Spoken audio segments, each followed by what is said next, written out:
대화하고 소통할 수 있는 자리 마련해 줘서 감사드립니다.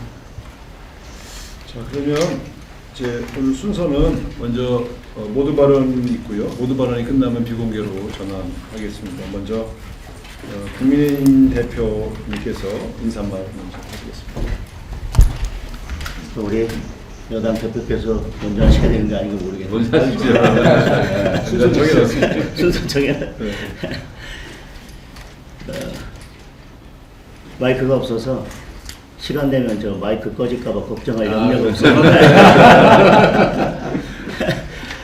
그리고 저 오늘 제가 정청래 대표님하고 악수하려고 당대표 되자마자 마늘하고 쑥을 먹기 시작했는데 미처 100일이 안 됐는데 오늘 이렇게 악수에 응해주셔서 감사합니다. 우선 대통령께서 여야가 머리를 맞대고 대통령님과 함께 여러 민생 문제에 대해서 고민할 수 있는 대화와 소통의 자리를 마련해 주셔서 감사합니다. 지금 이제 조지아주 사태 때문에 우리 국민들께서 많은 우려를 하고 계신 것 같습니다.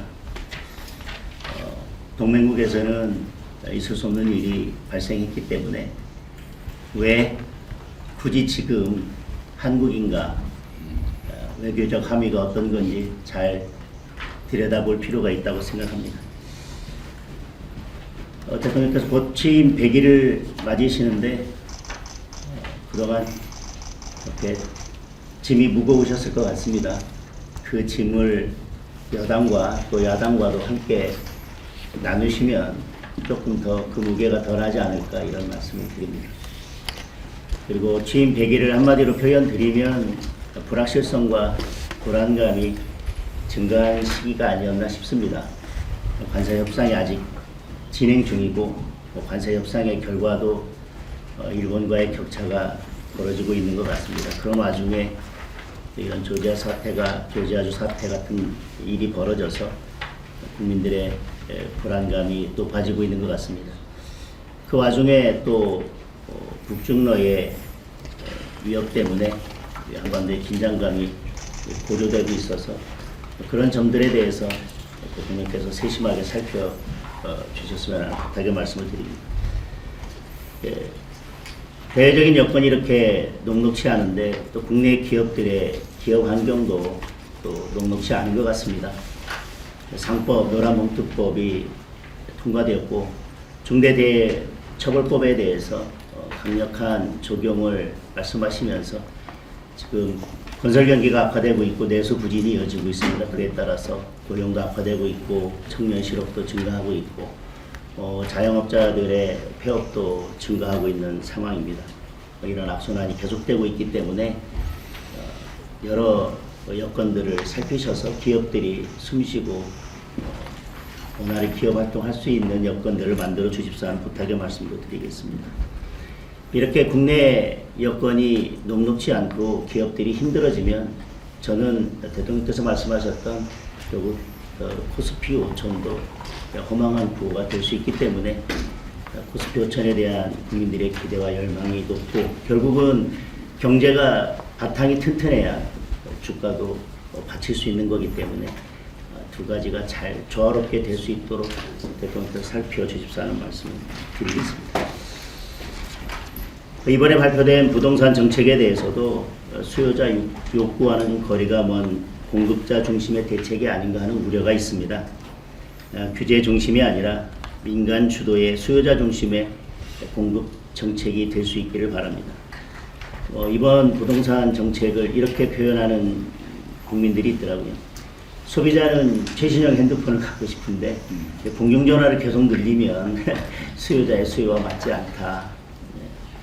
그래서 그런 점들도 잘 살펴주십사 하는 말씀을 드립니다. 정부 조직 개편안에 대해서도 또 기대도 있지만 우려도 있습니다. 정부 조직 개편은 그 정부의 국정 철학이 고스란히 담긴 것 아니겠습니까? 그런데 정부 조직 개편이 특정 집단을 위한 조직 개편이 아니라 국민 전체를 위한 조직 개편이 되었으면 하는 바람을 말씀드리겠습니다. 취임 100일의 즈음에서 취임 100일을 평가하면서 국민들에게는 이런 우려도 있는 것 같습니다. 취임 100일 동안 대통령보다는 특검이 더 많이 보였다. 국회도 야당은 없고 여당 더불어민주당 한 당만 보였다. 이런 우려들이 있는 것 같습니다. 특검의 이런 수사 그리고 또 여당의 입법 강행 이런 것들이 계속된다면 앞서 말씀드렸던 그런 국민들의 불확실성이나 불안감은 또 두려움으로 바뀔 수도 있기 때문에 그런 국민들의 마음을 잘 관리해 주셨으면 하는 말씀을 드립니다. 저는 이 지점에서 우리 대통령께서 큰 역할을 해 주셨으면 하는 바람입니다. 지금 대통령의 역할이 필요한 시기인 것 같습니다. 만약에 특검이 계속 이렇게 야당을 탄압하고 어쨌든 국회가 정상적으로 돌아가는 것을 막는다면 결국 특검이 겨냥하는 것은 야당이 아니라 국민이고 민생일 수밖에 없다. 그래서 그런 점들에 대해서 잘 좀 살펴주셨으면 합니다. 그리고 우리는 특검을 바라보기를 과거에 대한 청산이라고 하지만 국제적으로는 이런 특검의 무리한 수사가 인권 유린이나 종교 탄압으로도 비춰질 수 있어서 우리 국격과 관련된 문제이고 대한민국을 외국에 바라보는 국제적으로 바라보는 시각과 관련된 문제이기 때문에 이 점도 충분히 고려할 필요가 있어 보입니다. 지금 국민은 특검이 아니라 대통령을 원하고 있습니다. 저는 대통령께서 제2요구권을 행사해서라도 필요한 조치를 하셔야 된다고 생각합니다. 거부권은 야당의 입법만을 막기 위한 무기는 아니라고 생각을 합니다. 민생을 살리고 정치를 복원하고자 한다면 저는 지금 특검을 연장하겠다는 법안이나 특별재판부를 설치하겠다는 이런 법안들에 대해서는 대통령께서 과감하게 제2요구권을 행사해 주십사 하는 건의를 드립니다. 그렇지 않다면 지금 이런 여러 법안들, 특히 특검을 연장하거나 특별재판부를 설치하는 이런 법안들이 결국 대통령의 뜻과 같은 것이 아니겠나, 대통령의 뜻과 일치하는 것이 아니겠나라고 국민들께서는 오해하실 수도 있다고 생각합니다. 지금은 사법부가 권력 앞에서 스스로 누워서 자는 척을 하고 있지만 헌법 질서에 맞지 않는 이런 특별재판부 이런 것들이 강행이 된다면 저는 지금 자고 있는 사법부를 일으켜 세울 수도 있다는 우려를 합니다. 헨리 키신저가 정치적 대화는 갈등을 해결하는 열쇠라고 했습니다.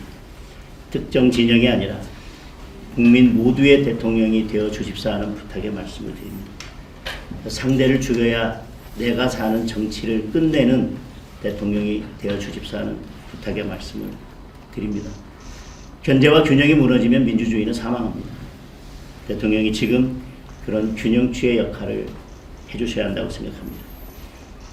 대통령께서 정치를 복원하는데 중심적인 역할을 해주신다면 저희 야당도 비판할 것은 비판하되 민생을 위해서 머리를 맞대고 협조할 부분은 적극 협조해 나가도록 하겠습니다. 그래서 민생과 경제를 위해서 대통령께서 여야 대통령과 함께 모여서 머리를 맞댈 수 있는 정부와 여당과 야당이 함께 머리를 맞댈 수 있는 소통 창구를 만들어 주시고 그 소통 창구를 계속 열어 주십사 하는 부탁의 말씀을 드리겠습니다.